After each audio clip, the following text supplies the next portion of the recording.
Oke. Untuk cache ini terdapat atau Windows Azure memiliki mekanisme distribusi. Ini adalah ilustrasi cache yang terdistribusi. Misalnya ada 4 VM atau virtual machine yang menggunakan 1,2 GB cache yang terdistribusi. Di sini bisa kita lihat cache akan terbagi secara merata pada keempat VM, masing-masing 300 MB. Misalnya kita ingin menambahkan 1,2 GB lagi. Misalnya kita akan menambahkan 12. Misalnya kita mempunyai 12 GB, kemudian ada 12 GB, maka kedua cache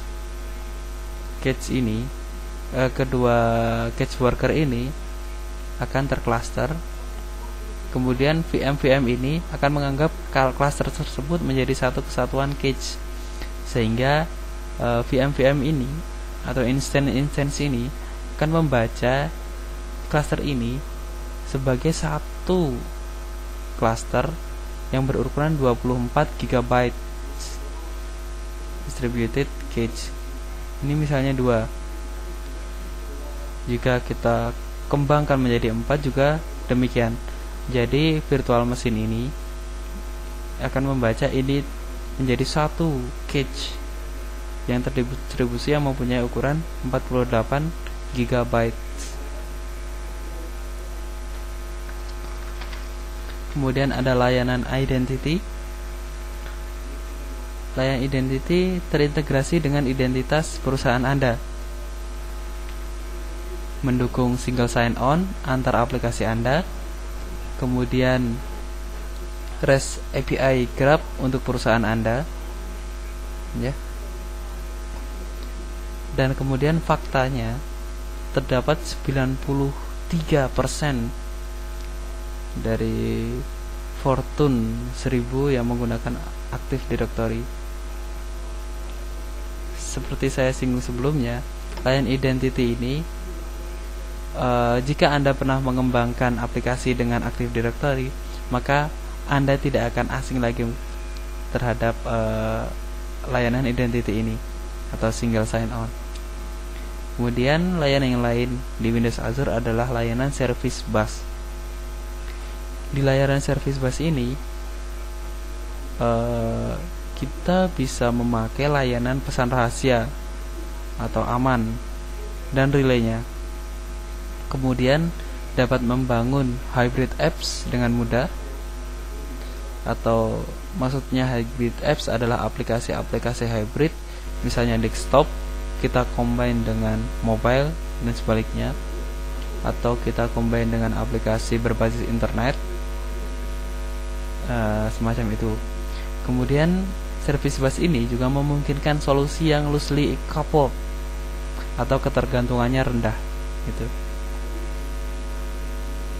Ini adalah ilustrasinya, ya, ilustrasi Service Bus.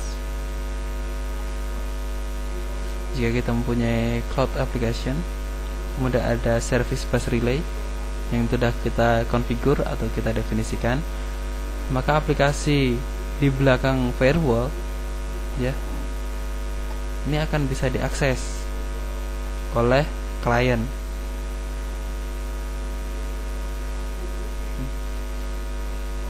Oke, kemudian saya akan demokan bagaimana configure. Nah, service bus di sini saya telah membuat satu service bus yang mempunyai namespace Alfian. Jadi nanti jika kita ingin membuat aplikasi klien, kemudian kita ingin mengakses layanan yang ada di dalam enterprise kita atau sistem enterprise kita hanya perlu memakai ini, namespace. Jadi seperti kita lihat pada ilustrasi sebelumnya, klien kita yang mengakses cloud application, kemudian aplikasi di belakang firewall di dalam enterprise kita itu memakai namespace yang sama, yaitu namespace Service Bus Relay. Kalau dalam hal tadi namanya adalah Alfian Service Bus Relay. Oke. Jadi ada banyak application building blocks atau layanan-layanan Windows Azure yang bisa kita pakai sesuai dengan kebutuhan kita.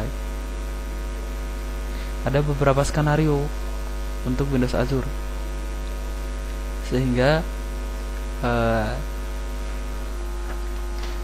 jika kita ingin membangun aplikasi, Windows Azure sangat ideal untuk kebutuhan aplikasi yang memerlukan skalabilitas yang tinggi, ketersediaan yang tinggi, kemudian toleransi kesalahan yang rendah. Untuk penggunaan aplikasi umum, jika kita ingin mengembangkan aplikasi umum yang bisa kita pakai, contohnya adalah websites. Kita bisa membangun websites dengan Windows Azure. Kemudian kita bisa membangun aplikasi intensif untuk melakukan komputasi, kemudian aplikasi di device, misalnya di dalam smartphone atau tablet PC dan sebagainya. Kemudian misalnya kita ingin membuat web APIs, misalnya kita ingin membuat web API untuk sistem kita atau engine kita agar bisa diakses untuk atau bisa dikonsum oleh orang luar. Kemudian jika kita ingin membangun sebuah social games, semua memungkinkan di Windows Azure.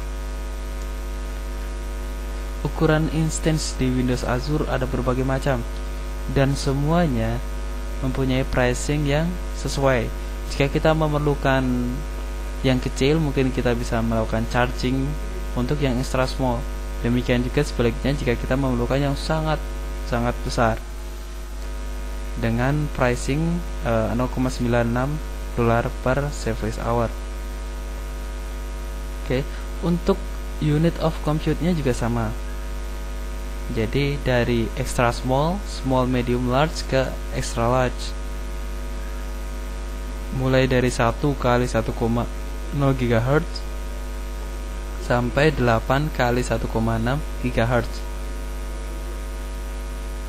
Windows Azure juga telah terimplementasi di 89. Mungkin di sini tidak ada Indonesia ya. Jadi jika Anda melakukan atau ingin mengembangkan aplikasi Windows Azure di Indonesia, mungkin Anda jadi orang